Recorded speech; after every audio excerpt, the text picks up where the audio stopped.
Bienvenue à la capsule éducative sur les habiletés d'écoute active.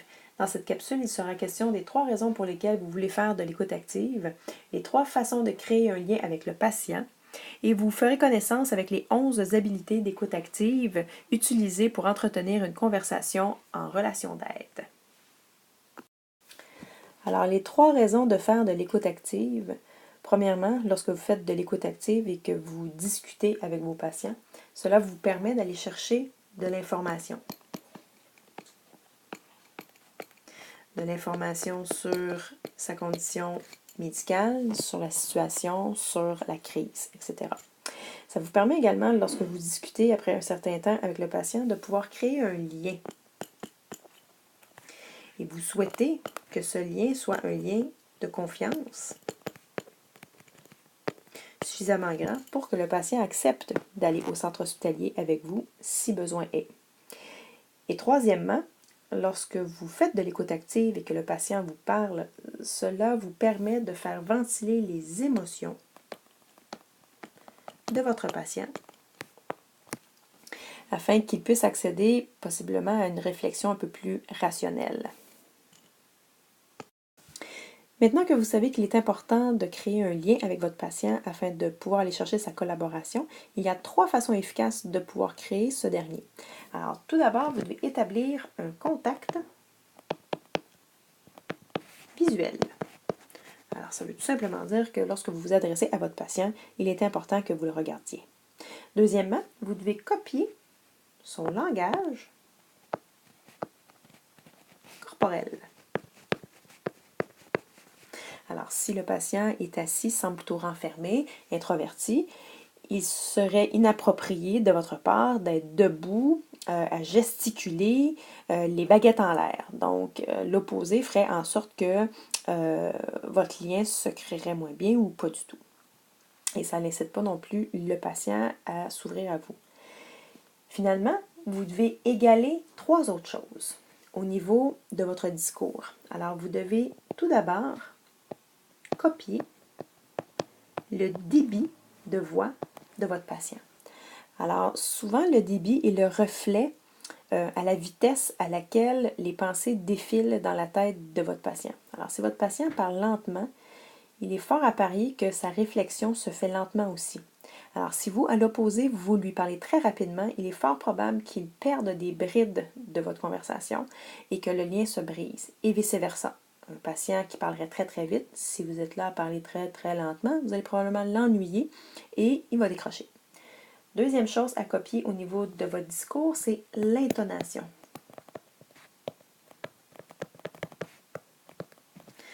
Alors, l'intonation, c'est l'ensemble des inflexions que prend la voix.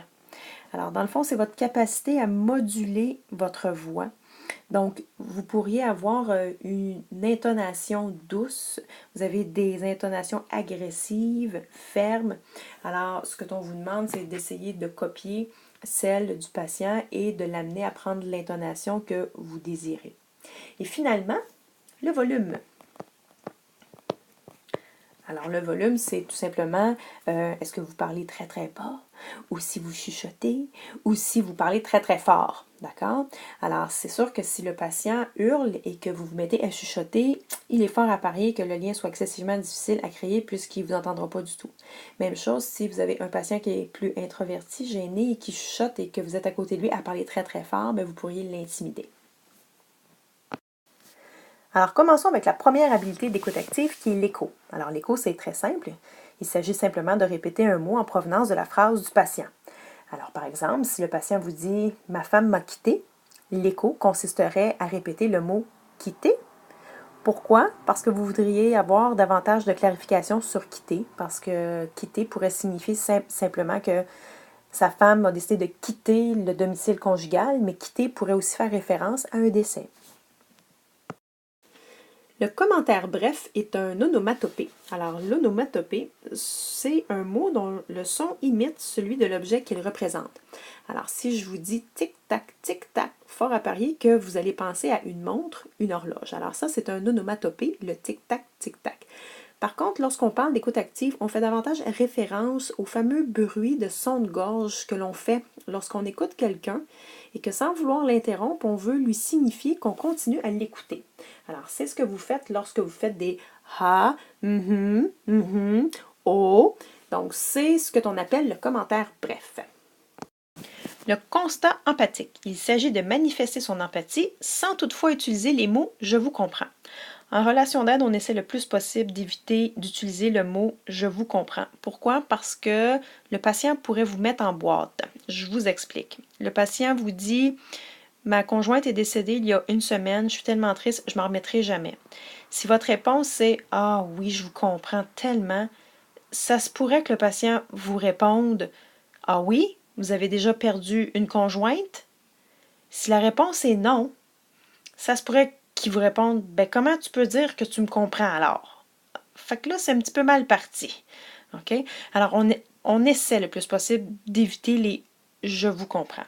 Alors, on va les remplacer tout simplement par une autre constatation. Donc, vous pourriez, à la même phrase que ce patient vous dit « ma conjointe est décédée, je suis tellement triste, je ne passerai jamais au travers », vous pourriez tout simplement rétorquer « c'est sûrement très difficile pour vous ». La phrase neutre. Alors, c'est une phrase qui est très courte et qui est dépourvue d'émotion. Alors, par exemple, le patient vous dit « oh, cette semaine, ça a tellement mal été. » Votre réponse pourrait être « racontez-moi, je vous écoute. » On veut l'inciter à parler, à nous en dire plus, mais il n'y a pas d'émotion qui est communiquée à travers ça et c'est très, très court. Le silence.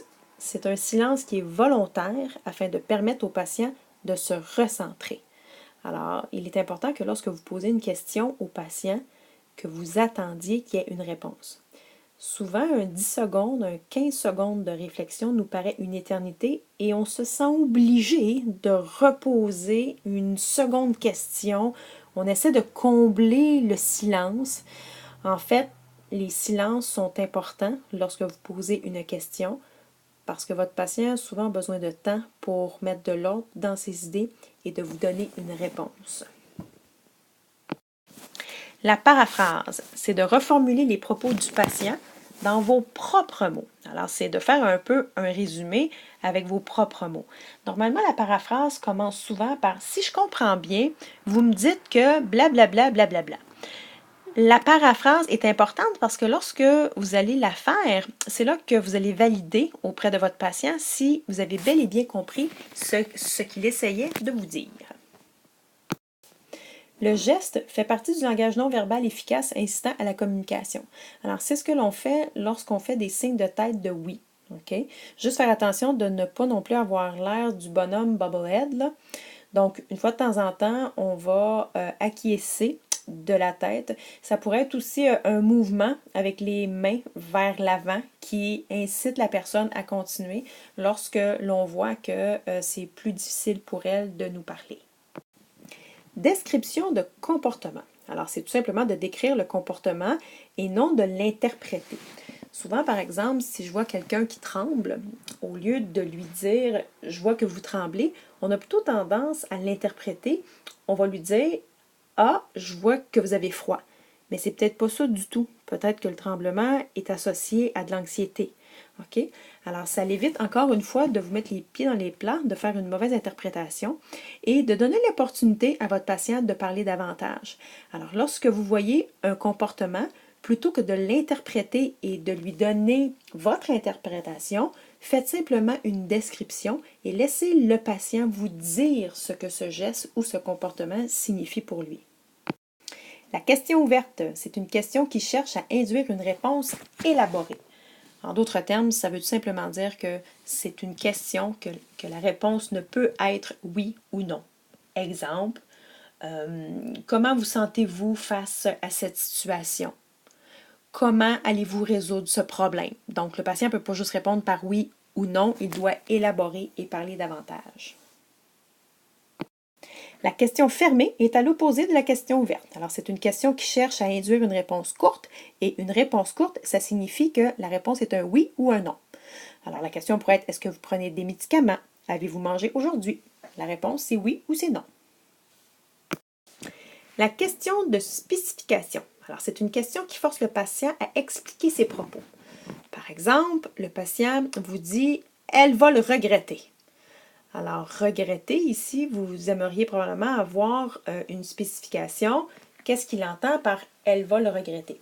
Alors, au lieu d'utiliser l'écho sur le mot « regretter », qui aurait été « regretter », vous pourriez décider de faire une question plus élaborée et questionner « que voulez-vous dire par « elle va le regretter ».